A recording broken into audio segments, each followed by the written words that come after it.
오늘 여러분들과 함께 할 말씀은 마태복음 4장 19절입니다.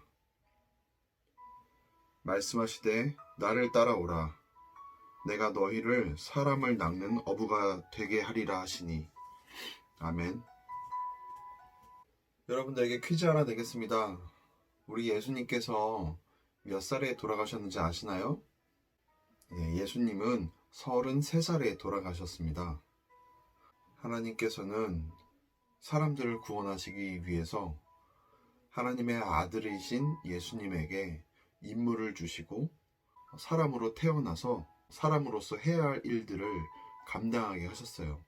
예수님은 하나님에게 받은 임무가 있었기 때문에 그 임무를 완수하기 위해서 사람의 몸으로 우리와 같이 이 땅 가운데 태어나셔서 30살까지 평범하게 살고 계시다가 30살부터 하나님의 일들을 하기 시작하셨고요. 3년 동안 하나님의 일들을 하신 다음에 33살에 십자가에 못 박혀서 돌아가셨습니다. 예수님은 30살에 하나님의 일을 하시기 전까지 목수의 일을 하셨어요. 예수님은 마을 사람들에게 사랑을 많이 받았고요. 그리고 지혜와 총명이 뛰어나셨었습니다.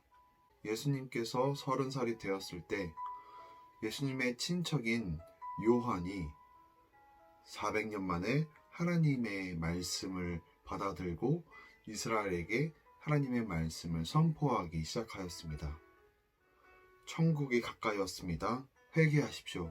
라는 내용으로 요한은 이스라엘 사람들에게 하나님의 말씀을 전해주는 선지자 역할을 하였습니다. 그리고 이 요한은 사람들에게 회개의 세례를 베풀었어요. 요한의 입을 통해서 하시는 하나님의 말씀을 들은 많은 사람들은 마음에 찔림을 받았습니다. 그리고 회개하기를 원했습니다. 그래서 요한에게 나와서 회개의 의미가 있는 세례를 받았어요. 그래서 사람들은 이 요한을 세례 요한이라고 불렀습니다. 예수님께서는 하나님이 자신에게 주신 일들을 시작하시기 전에 세례 요한을 찾아갔어요. 예수님은 이렇게 세례 요한에게 세례를 받은 뒤 성령에게 이끌려 광야로 나아갔습니다. 광야에서는 사단 마귀를 만나서 사단 마귀에게 시험을 받아야만 했습니다. 이 마귀는 예수님을 이렇게 시험했어요. 나는 네가 누군지 안다. 나는 네가 이곳에 왜 왔는지 안다. 그러니 어서 너의 정체를 드러내라.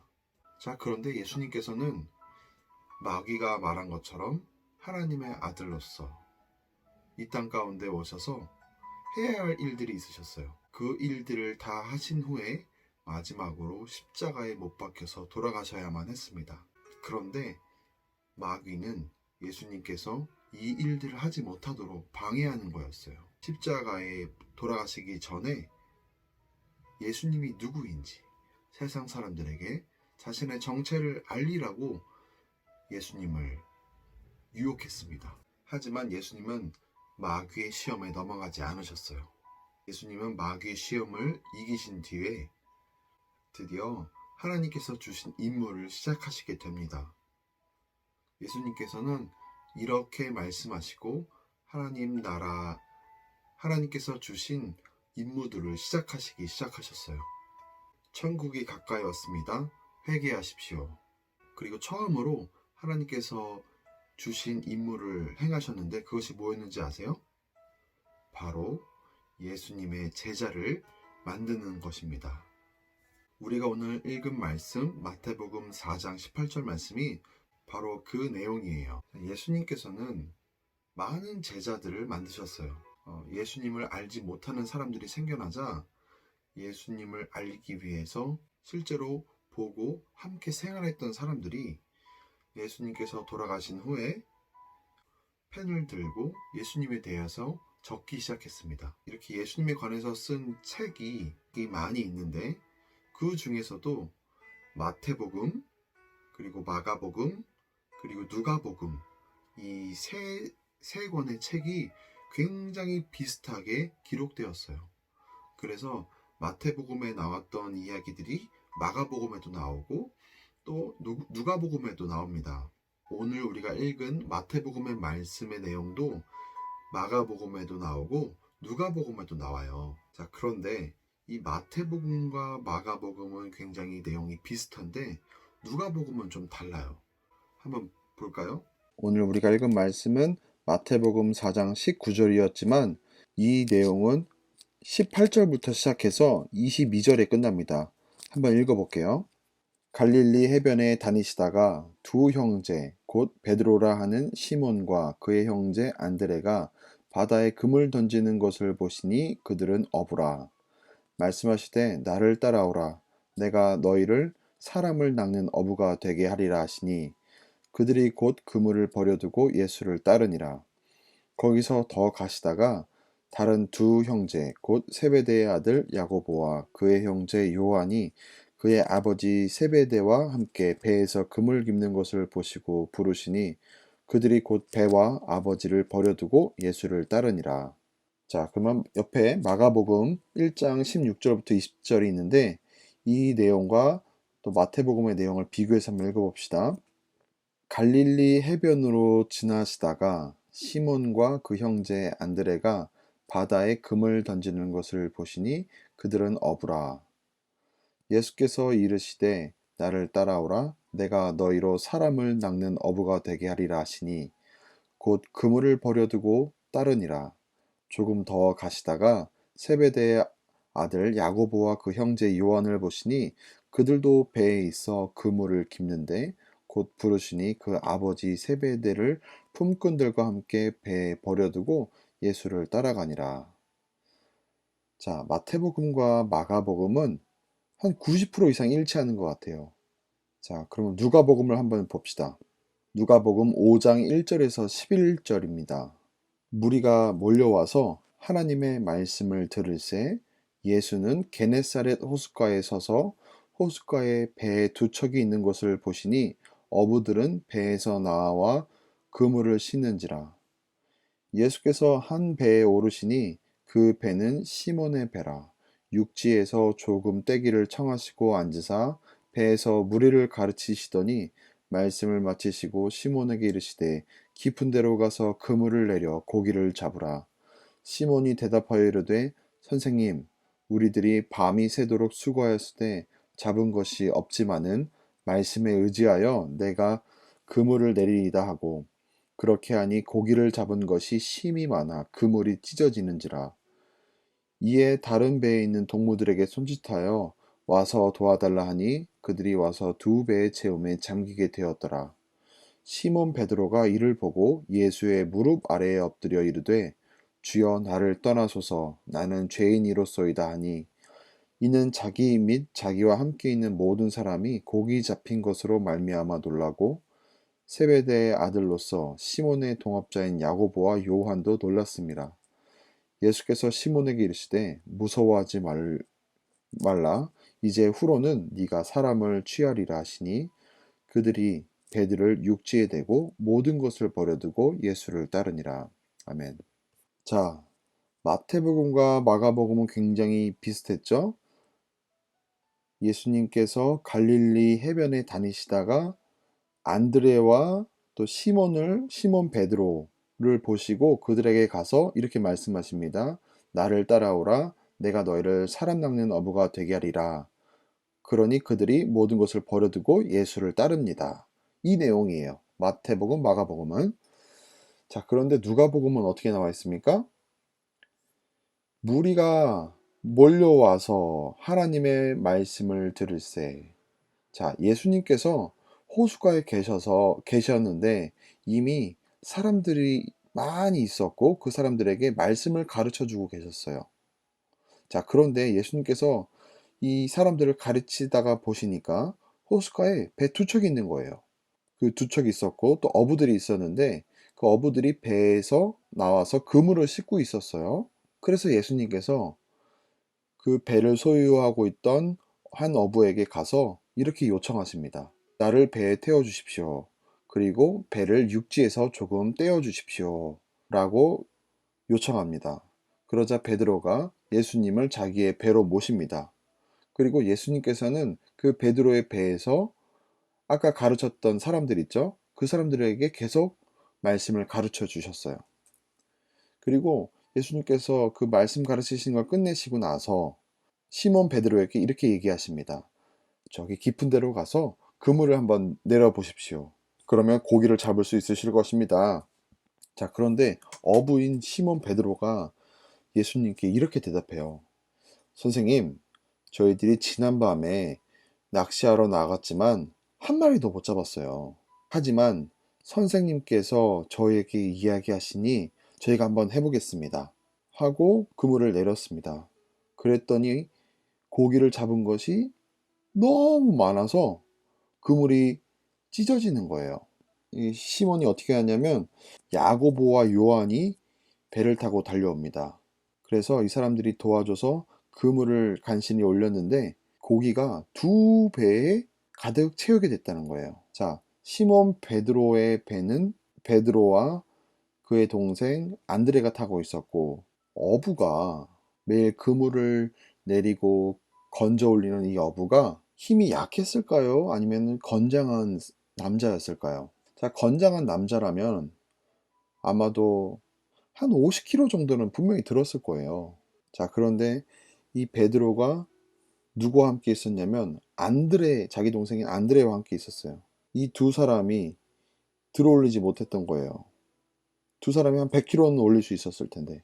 잡은 고기의 양이 실감이 되세요?